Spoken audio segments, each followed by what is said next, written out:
Hi guys, this is Stephanie Hahn from CSL. Welcome to our panel, Women in Esports. We're really excited to have these wonderful girls and just have an awesome panel about gaming. So thank you for coming. I'm just going to introduce myself a little bit and then we'll do a round robin and start off the questions. I'm a designer for CSL and a moderator here for this panel. This is CSL Finals at Huntington Beach, California. Best place and venue we've ever got, so really happy to be here. I'm just going to pass the mic around, and if you want to introduce yourself, what you do. All right. I'm KillerMiller, and I'm a Street Fighter V and Street Fighter II player.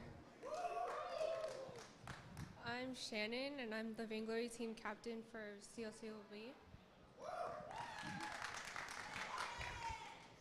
Hello, my name is Emuhleet Garrido. I'm in-game leader for Team Dignitas CSGO female team. Hi, I'm Winira Goosebreeder Dobie, and I'm an entry fragger on Team Dignitas CSGO female team. Pretty awesome lineup with some really all-star talent in the scene from a variety of games, so hopefully it should be a really interesting panel. Just gonna start off with a quick basic question. What got you guys into gaming? And then as the follow-up, specifically competitive gaming, because that's truly the bigger commitment here, right? Like everyone games nowadays, but like you guys are performing at the top level in the top esports games. Anyone? Sure. I first started gaming a very long time ago. I fell in love with Counter-Strike. I first started playing maybe 2005. So I've been playing Counter-Strike for a very long time. My brother introduced the game to me. He was playing on the computer one day, and I saw him playing, and he left to go play with his friends, so I hopped on the computer, and ever since then we would fight over who was gonna play, because we only had one computer back then. And then quickly I started to learn about the competitive scene. I started to meet people online. We would play at local LAN centers, and that was a great way for me to meet people. And I used to play soccer, so I was already competitive at heart, and I kind of just found a new love for being a competitive player with gaming that I would never get in soccer. My story is very similar to Emily. I grew up with 3 older brothers, and they played games constantly on the computer and console. So I saw them playing all these fighter games, these shooter games, so I also wanted to try them out. So that's how I got into gaming in general. I picked up Counter-Strike, and I noticed that that was something I was improving at a rapid pace, and I wanted it to take it to the next level, and I felt like I could be good in this. So that's how I started competitive gaming. I'm more of a mobile gamer, so I'm just used to having things on my phone so I can play anywhere. And that's how I kind of picked up Vainglory from the App Store. So, yeah. I like that our stories are really different yet similar. So I also used to play soccer, so that's where the competitive edge comes from. And I also this time though, I got into Street Fighter and fighting games due to my boyfriend, so I'm kind of late to the game, started in 2011. And you know, you start doing first to 3, who does the dishes first, and it becomes love after that. And, you know, the rest is history. Very awesome. It looks like everyone kind of had their roots start pretty early and then just some kind of tipping point that got you guys really into it. Can I ask, like, there is still like a line between casual gaming, hardcore gaming, and then actual like competitive gaming, and being up here to speak about that as a pro. Is there a moment or a time where you had that tipping point and truly got into the scene? A tipping point on how I got into the competitive scene, I guess. Yeah, when I first went to my LAN tournament out here in California, I'm from Riverside, and I was playing in an event, and that feeling of where it's all on you to clutch and win the round, and then when you do win that round and your team's like, good job, it's just something that I knew that I wanted to be a competitive player for a very, very long time, and I was going to do whatever I could to balance my regular day life with gaming. So I practiced and practiced every day. I sacrificed a lot of my social life to get where I am today, but it was well worth it. I even worked full-time as a nurse and did what I had to do, and the way that gaming is now, I'm so glad that I made the decisions that I made, because the scene's only getting bigger, and I'm so glad that I hope I'm able to encourage people that if you work hard enough, you will be a pro if you just keep practicing. Don't let anyone put you down, because if I did, I wouldn't be where I am today.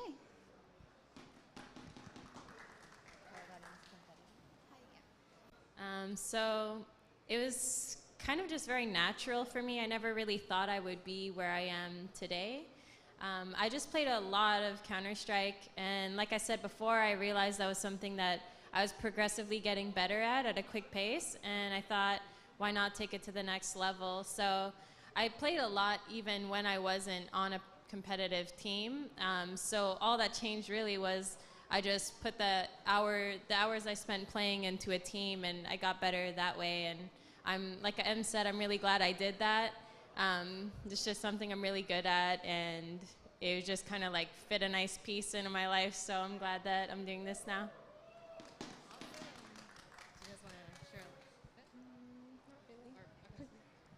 So I'm not a pro yet at Street Fighter V. I'd like to think I'm a pro at Street Fighter 2, though. But you can definitely see the difference, you know, day in and day out when you're missing holidays to practice or go to tournaments.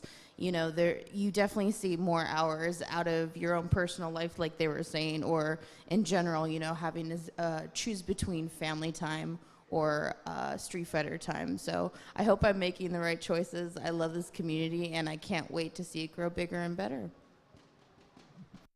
Thank you, guys. Yeah, it's an awesome scene, like you said, with right now, like I think we have like the most passionate fans of all the industries and hobbies out there. Like, you come to a gaming tournament and there's just people screaming, and I was up in the Smash booth earlier too, and it's just like people hovering and cheering at every single stock. Like, it's insane, and I think we're really blessed to have some of the most passionate fans in the world, and we're growing. Like, we are growing.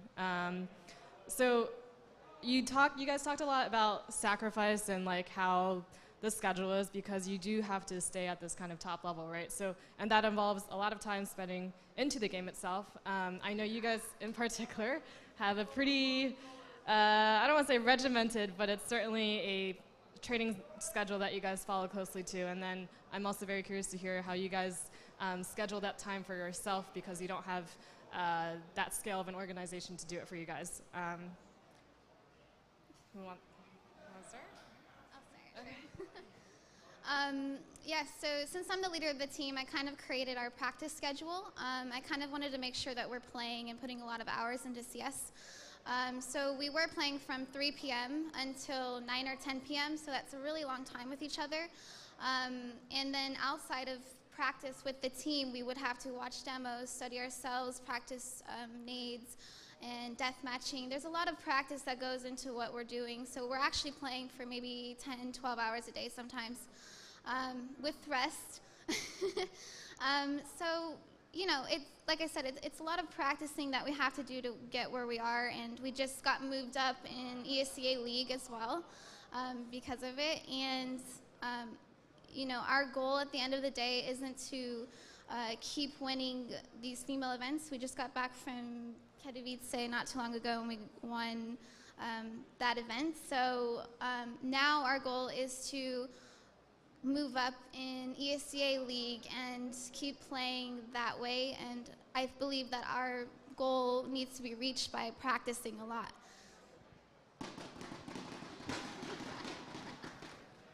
Yeah, Emily pretty much touched most of that.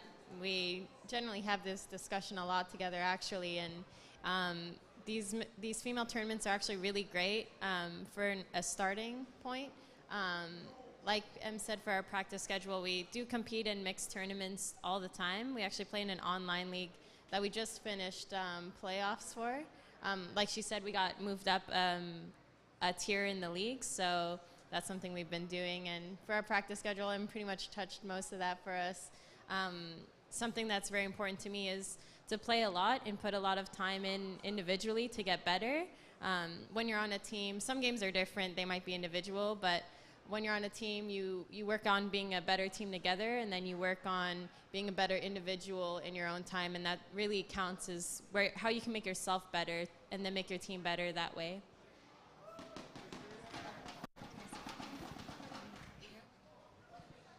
Well, in the Street Fighter scene, I wear a lot of different hats. I've been a tournament organizer. I've been a player.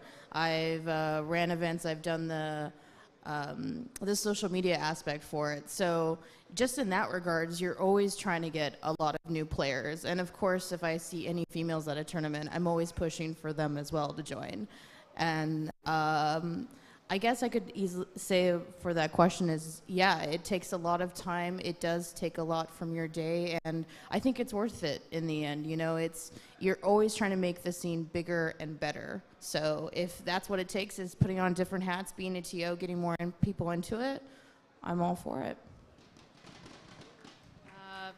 So I wanted to take this opportunity because this is a woman in esports panel, and I think that's a really relevant and extremely important question forum. I thought we would have a good opportunity to talk about that now. As you said, it's a lot of commitment, and just knowing the stigma that still exists and the gender ratio, which is pretty much like 10 to 1, and across the board, you know, not only for players but for people who are working in the industry. I just want to ask, like, what do you think about that? Your general thoughts, why you think that ratio still exists? Is it changing? Are we kind of at a tipping point? I heard a tidbit like how this ratio came to be was like when Nintendo first was selling their games at Toy Mart, Toy Mart needed a like a classification, like, do we put this in the boys section or the girls section? And they made a decision then to say put it in the boys section. And then suddenly from then on, it just spiraled that gaming was a guy thing. And I mean, that's, take that how you will, but I think, you know, part of it's due to the marketing of the game. A lot of games can be marketed, you know, for a specific audience, but then there's also factors like the environment of an actual multiplayer game or online, or you go to event experience, like, there are barriers, actual barriers and perceived barriers, and I just curious to know how you guys navigate that, why that hasn't deterred you, and, you know, what you see kind of changing now. Do you want to? Oh, okay. I definitely feel like when I first started gaming, when I was growing up, it was definitely odd for a female to be playing games, you know, GoldenEye and all that stuff. But I definitely see it shifting now. I would like for real statistic numbers, because I think I'm seeing more and more girls that are playing. I'm seeing a lot of moms and girlfriends and sisters at these huge gaming events now. And and I even did a talk with one of my teammates at UCI for a girls' summer camp there. And these little girls were maybe 10 or 12, and they were asked, what do you want to be when you grow up? And they said they wanted to be a professional gamer. And to me, that was like, wow.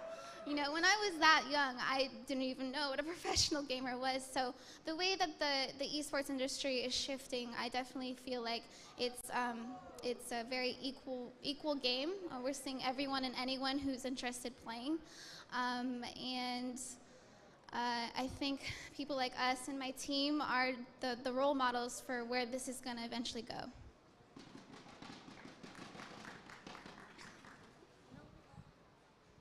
So not only am I a nerd for Street Fighter, I'm like an extra nerd. And I actually looked at some numbers. I did some research, and I found that Entertainment Software Association from 2008 to 2015 showed that more than 40% of gamers are female. But something to keep in mind is that that's not a priority which criteria establishes the characteristics of that gamer group. So they can't define it, you know, who's hardcore, what even defines hardcore, you know, what type of games those females are playing. But in my own personal opinion, you know, there has been blue and pink aisle and video games were in the blue aisle. So I think I think having these events, I think talking about it, I think doing everything we can to include will help change that. And like you said, it's for the most part, it's equal now in the sense that it's available to everyone. So as long as we push forward and get more females into it, just get everyone involved to support, it's gonna be a lot easier for women to come up and just play it and have more opportunities and make it all more inclusive.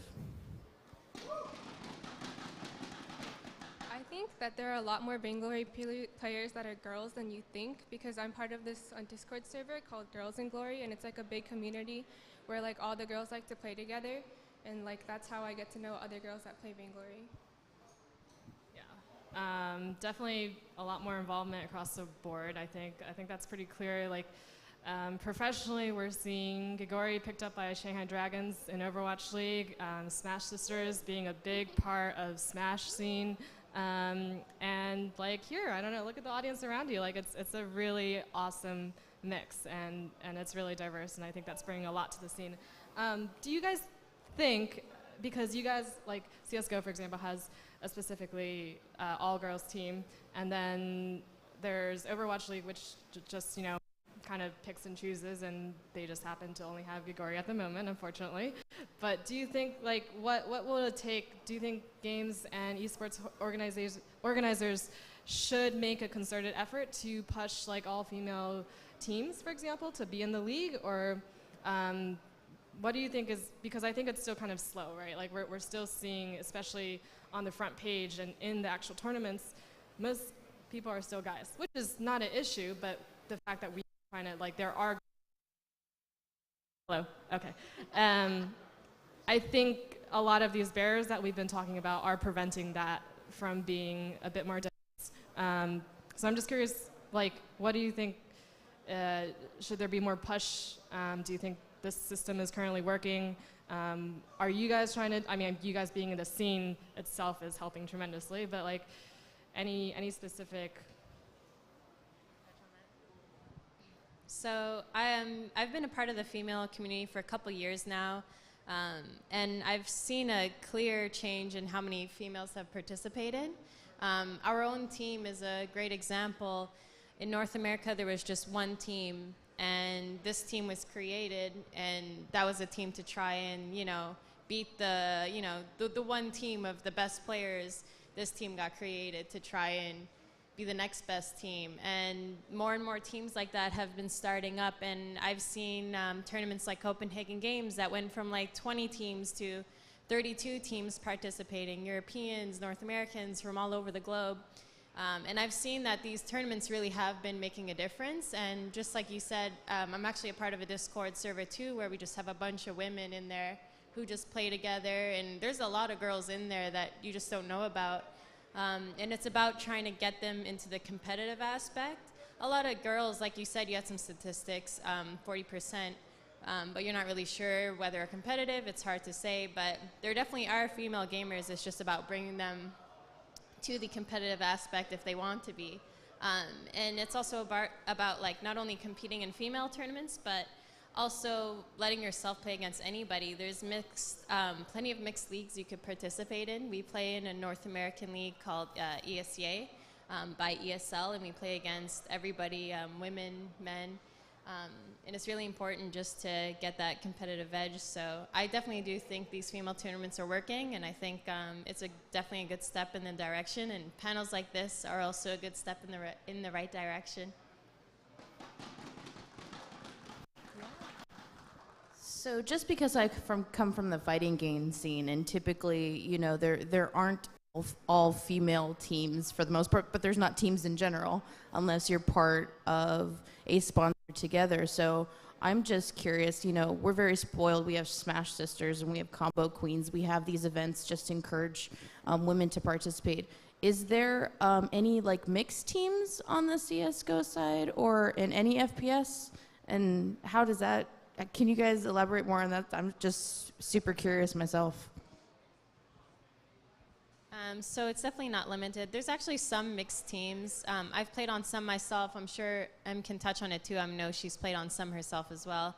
Right now there's female tournaments, so where there's tournaments, there's going to be female teams, and it just makes sense to participate in them, right? So it's just grabbing those girls together so we can compete in these tournaments, and at the same time we'll compete against guys as well. But there are some girls who do play in with mixed teams, and Em can touch on that too if she wants. Yeah, I definitely didn't first start playing on a female team. I only do it now because of the opportunities that we have traveling with the female events. But one thing that we try to encourage these girls that do make female teams is not to limit yourself to female-only events, because ideally we can play against anybody, and that's exactly what my team's doing. Is we want to be the first all-female team that plays at a top level, and we're skillful enough to do that too.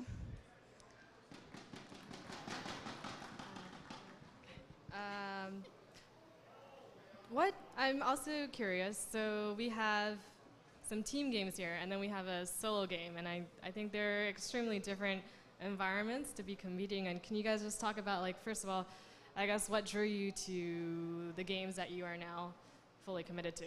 And I guess as a side question, if there's anything upcoming in the future that you see moving to, or are you truly like Counter-Strike, Vainglory, Street Fighter forever? I love Counter-Strike. If I could marry it, I would. But I'm kind of getting obsessed with Clash Royale lately. It's my side game and PUBG. But I just have this love for Counter-Strike. I've been playing it for almost 15 years, so it's something that I don't think I'll ever give up, not anytime soon, especially with talks of esports being in the Olympics. It's something that I want to keep doing for as long as I can, and I've made a career out of Counter-Strike, so it's something I'm going to keep doing for a very, very long time. Just like Em, I also love Counter-Strike. I've played many games throughout just my whole life. I've played countless games. I can't even list them right here now, but I did play other games. Like I used to play League of Legends before Counter-Strike, and I played that for 3 to 4 years. But when I played Counter-Strike, it just like clicked with me. Like League of Legends was fun and I was good at it, but at some point I didn't feel that passion that I feel for Counter-Strike. So that seemed to be a game that just really spoke to me. And on the side, of course, like Em, there are some games that I just play for just straight casually instead of competitive. I play PUBG, and I've recently tried Fortnite out, which is kind of fun. So, but I'm definitely a big Counter-Strike fan at the end of the day. I play Vainglory a lot, but my boyfriend's been trying to get me to play League with him. So like, I don't know, but the controls are kind of hard to like change to, so I'm not sure. I think with anything, if you spend a lot of time with it, you have a lot of love for it. You know, it's a vicious cycle in some aspects. But it, you know, you can always try. Maybe Fortnite's the new esports game. Maybe CS:GO it gets bigger and better. Street Fighter, who knows? I'm just really excited. I love Street Fighter, and I'm really excited when they're gonna put out 30th anniversary coming out in May of the old games, because that's also my forte. So. I play what you love, and you know what? If you put it in the effort, it's going to get bigger and better. So I'm excited, just in general, how all of them are going to grow.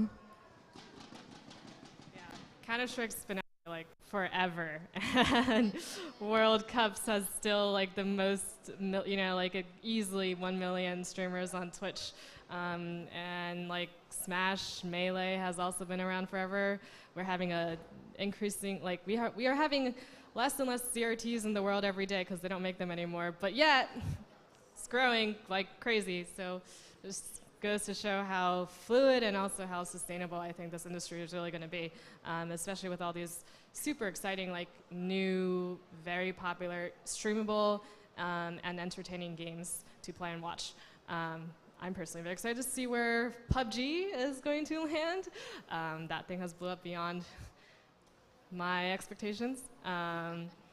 But yeah, I guess we'll have some time for any audience questions. If there's a mic. How do you face the online trolls, or do you see increased negativity based on gender in some of your chat rooms?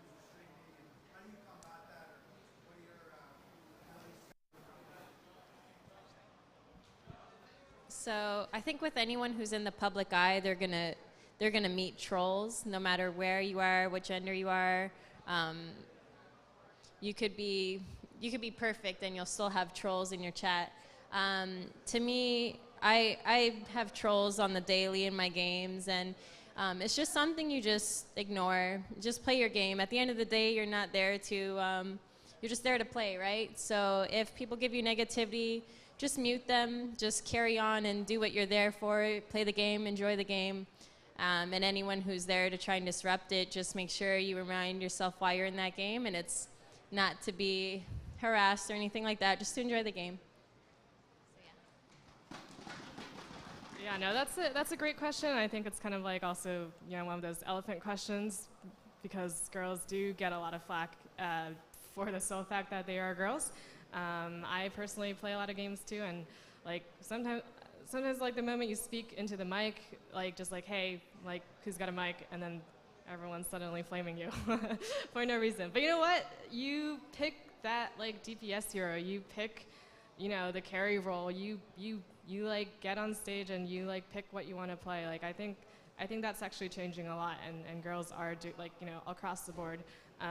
That stigma is becoming less. You know, I think people are recognizing this industry as one that's a legit industry, and people are learning respect at the end of the day. So it's getting there. It's getting there.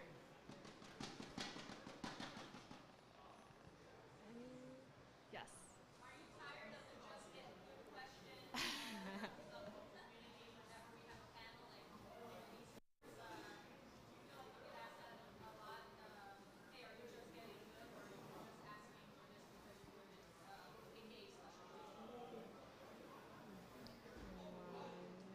Do you want to?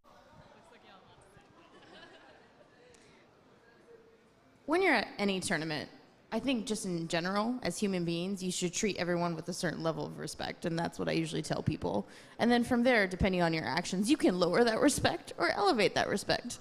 But for the most part, so I don't blow up here, pretty much off the bat, I don't care who you are, you need to give respect to every general human being. Male, female, whoever. Respect should just be automatic. There should be nothing past that. So I'm one of the best players in Street Fighter 2, and yet I still get that question.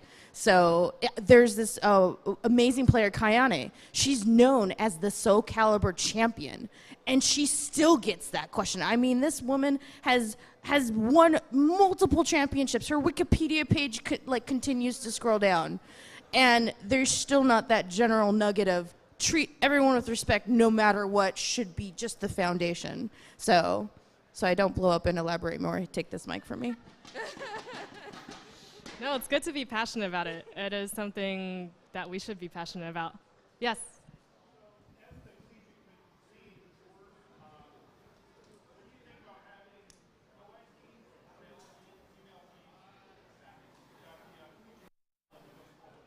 Sure. I'm just going to repeat the question for the stream and for anyone else in this menu. His question was, at the collegiate level, what do you think about having female and male teams? Or do you think it's integrated would be better? It's just my personal opinion, but I feel like in the collegiate scene, it should be mixed teams. And I just feel like if girls are good enough to be on that team, they should be picked. It shouldn't be gender-based. It's skillful-based. And Overwatch is a good example. She's on that team because she's good. And I think in the collegiate scene, it should be a mixed team, and girls that are good enough, who knows, it might be an all-female team. You know, pick up my team, and we'll be an all-female team at the collegiate events. It's whoever's good enough. It shouldn't be separated, in my opinion, for collegiate. I'm the captain and manager of the Vainglory team for Cal State Long Beach, so like my team is co-ed. So like anybody that's good enough will get picked up. It doesn't matter. The only thing that I just want to add one thing too is I feel like there needs to be more of I don't know the word, not marketing, but an opportunity for girls to know hey, there's tryouts for this, or I see a lot of girls saying, again, when I went to UCI, the girls said that they didn't know they had an opportunity to join a team. So maybe better advertising that anyone can join, not just guys.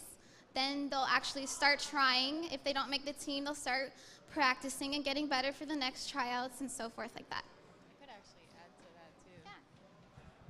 So that's actually a good point. It just reminded me that, like for example, these female tournaments, just in the fact that some people just don't know, and if you're not really into the competitive scene, you don't really know all these like where to go to play competitively. I stream on Twitch, and a lot of people ask me, what do you play in, what league, where are your competitive matches? And it just seems like a lot of people just don't know how to play, like where to go to even start. So I think Em made a great point there. Even these female tournaments show girls that, oh, I could be playing competitively. I didn't know that. And the same thing with mixed leagues and stuff like that. Some people just don't know. So if there's a better way to get that out, I think that'd be a good idea. Yes, sir?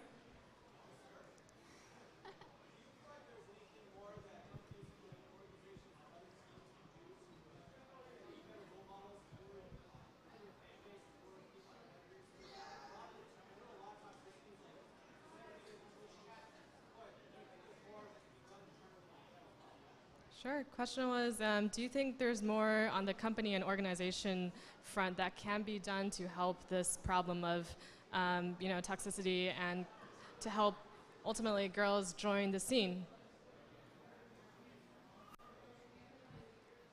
Love your gold jacket, by the way, again. Fabulous. I've just encountered this a little too much, and definitely in our scene too, is that top players hold a lot of clout and hold a lot of weight.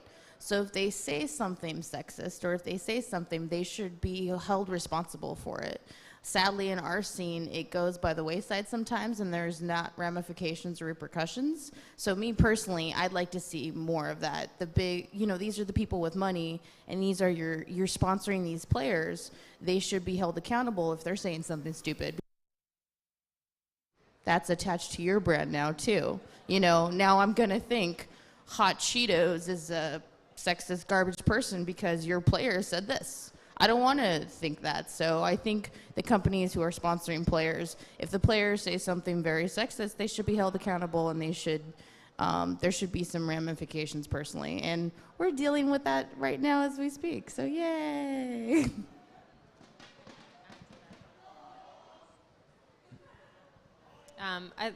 That's actually a great point. I was going to say something similar, is just to be a good role model. The internet is full of trash talk. There's a difference between trash talk and just being a bad person. I trash talk, and I'm still generally nice to people. You can be actually both, surprisingly. You can actually be both, and I've managed to accomplish that. But being a good role model is where it starts, not being a toxic person for no reason, just because. So I think that's also where it starts. And being accountable is also a great way to start what we're trying to go for here. That was a really good question, by the way. I think big organizations are taking the stepping stone.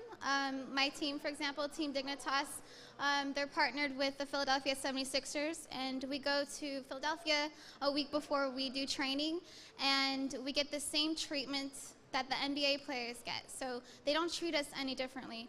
Everything that the psychologists, the nutritionists, and everything that they teach the basketball players, they do the same to us. We don't get any special treatment. So I think equality and being treated that way is a stepping stone from these big organizations. I completely agree with that. I think, like you said, Tanya, at the very high level, those who are the most visible, because there's so few right now, I think it's very easy, and they have a lot of power to kind of dictate what the tone is. And,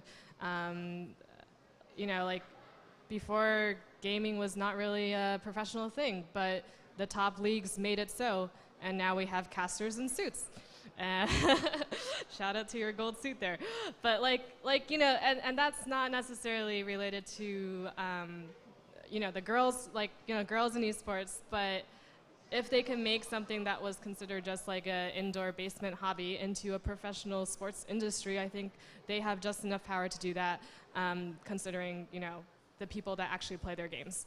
And I think, you know, on an organizational level, that all falls back to basic respect for everyone and just treating everyone as any other player, right? There shouldn't be preferential or the opposite of that because of who you are. You know, you play the game well, like you should be honored for that. And if you act poorly on stream or on stage, there should be ramifications and very quick ones.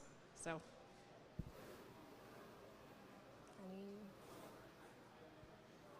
Yes, go ahead.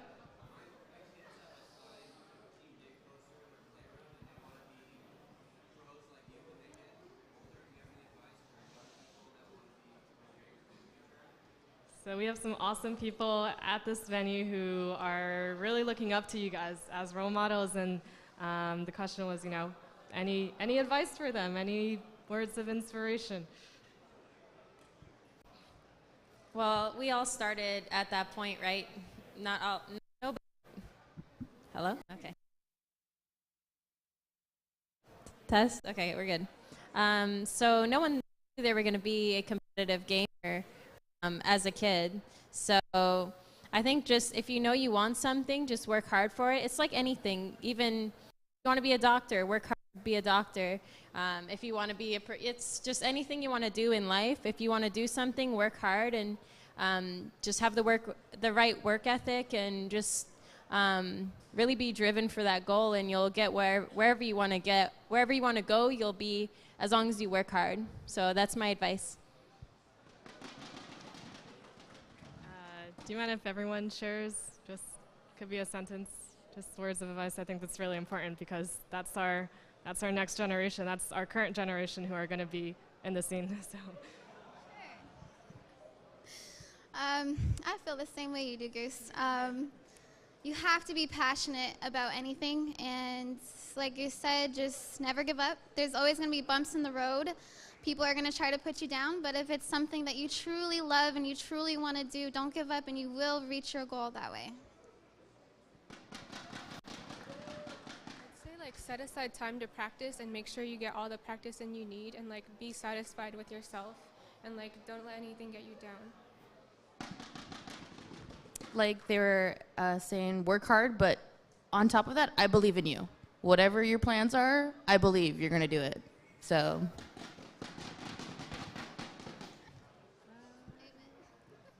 Amen. Oh, yes. Yes, go ahead.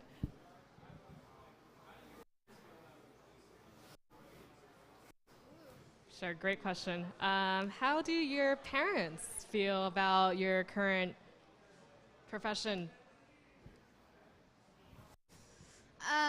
Well, when I first started playing, my parents didn't approve of it. They wanted me to go to school and college, so I did go to nursing school. I graduated, and I came back to gaming. And my mom's like, why are you gaming? You have a career now. And I wanted to prove to my mom that I could do both. I could be a nurse and I could be a professional gamer.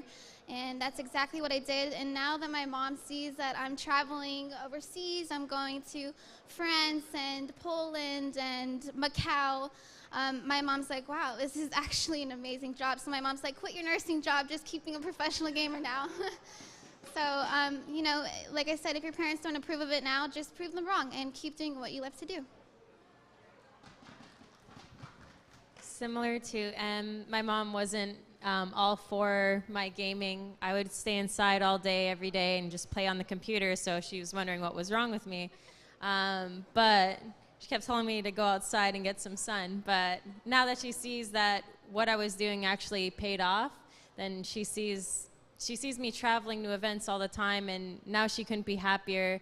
I just called her up after we came back from Poland telling her she won, and it was like it made her day, you could tell. So it's just proving to them that what you're doing is worth it, and they'll believe in you.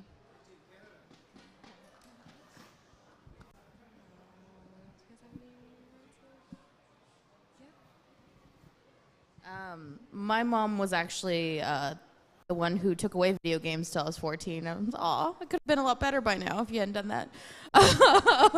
But again, same kind of mindset, go outside, play soccer in that time. And now she sees me kicking all the boys' butts, and she's like, you go, girl. You keep this up. So that flip was kind of, you know, as long as you work hard and you show them that you care about it, and then eventually when you start traveling and you're like, see, they'll start to understand. So parents, they'll come around eventually. They support you and love you at the end of the day. Yeah, personally, I think that's a really great question because, you know, you are changing the scene right now. Like, we actually need people like you to commit because that's how we normalize and make this an actual industry. That's how we become as big and bigger than actual sports. Like, my parents didn't really, like, this is my side thing, but I come here and, like, we're making this a thing. And, I mean, obviously, depending on your personal situation, there's a lot of other factors that you have to take in, but if it's a question between, like, is this a real, like, thing that I should be getting into? Yes, it is. So I'm glad that you guys all came out and are here to support us and play and compete because this is as real as it gets and it's gonna be even better, so.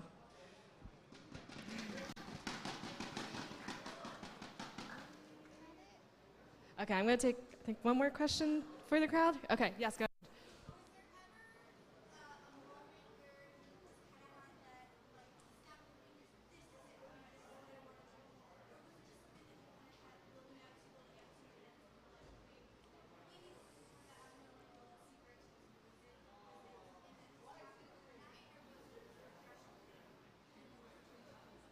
Yeah, so was there like a moment, like an aha moment where you fully knew that you're going to testing? Okay, great. This thing keeps cutting, but that's fine. Or was it more of a gradual build-up where you were in it for a while, you were gaming a lot, and then you just sort of fell into it because you realized you could make something out of it?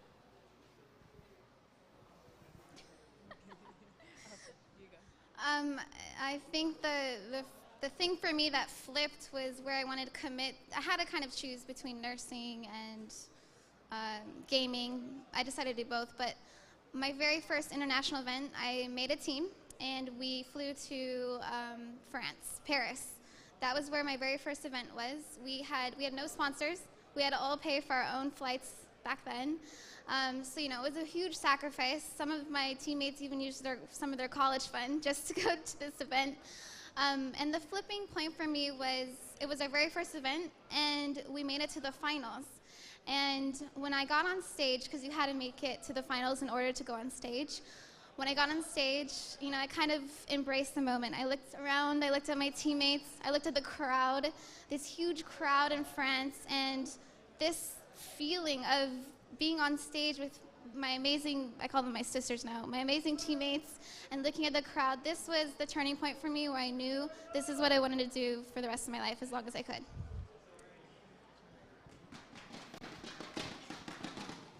So to also touch on that, I was going to school for a bit, and I was also this is when I just started in competitive CS. I got picked up on a team, and it just come to be too hard to do both. The amount of time I want to put in Counter-Strike to get better, I just couldn't mix both of them together. I'd be sleeping at like 3 a.m. every day, waking up at 7. It just wasn't working. So at that point, I just decided I'm going to see where this goes, and I decided to drop school, and I committed to Counter-Strike.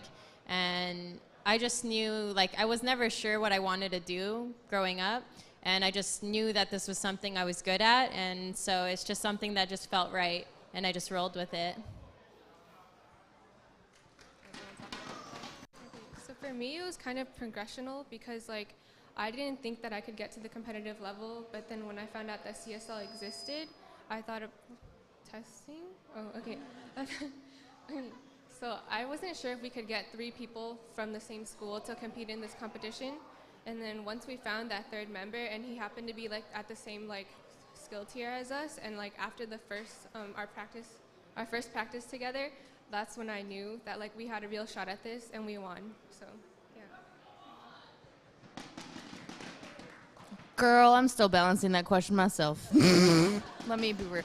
I'm not pro yet, so this is still a hobby. You know, I put all my funds as a tournament organizer. But as they said, there was that one moment. Even if I did not get paid, I'd still be a part of this community till I pass away. It's that much love, you know?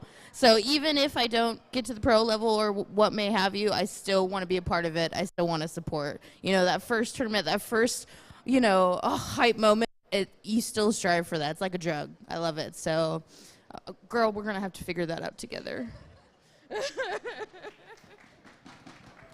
Well, thank you all. We're going to wrap it up here, but I think you guys will be around maybe afterwards to mingle. Yeah, but thank you guys all. Thank you. If you guys enjoy the rest of the run, we still got our Smash stream going on. CSGO's coming out soon, and our LAN center's hot and running. So if you want to play some games, go back there too and chill. Enjoy. Thank you guys for coming.